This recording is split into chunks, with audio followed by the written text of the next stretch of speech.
So I want to give you an example of how to do your feedback. So you will go to the My Class, and let's see if I go back, I'll show you. So I'm going to go to My Class, and then I'm going to scroll down, and if you see the purple evaluate, that means you haven't done your evaluation yet, so you click on that. And one thing I like to do is to go back and open up several at a time. So I can go back to My Class, and I can open up Prince, and I can go back and open up Auto.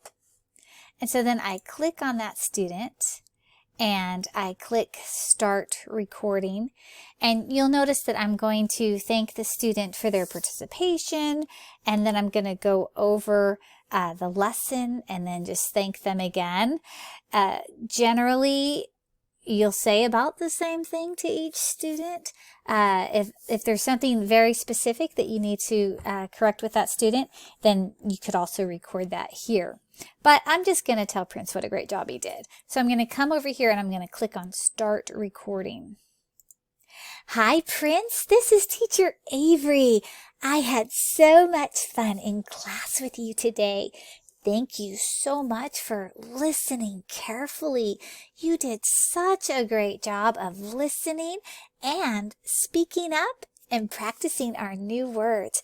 I'm so proud of you. Today, we learned the words birthday, take a picture, and balloon.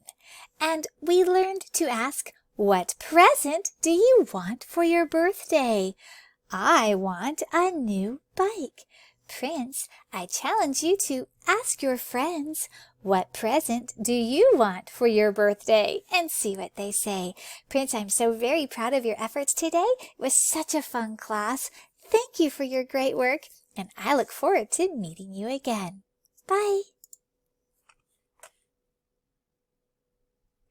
And then you must remember that after you make your recording that you click submit.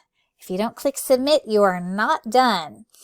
The recording has to be, I think, 30 seconds long, maybe 20 seconds, but I think it has to be at least 30 seconds, and it can't be more than 60 seconds or you'll have to start over.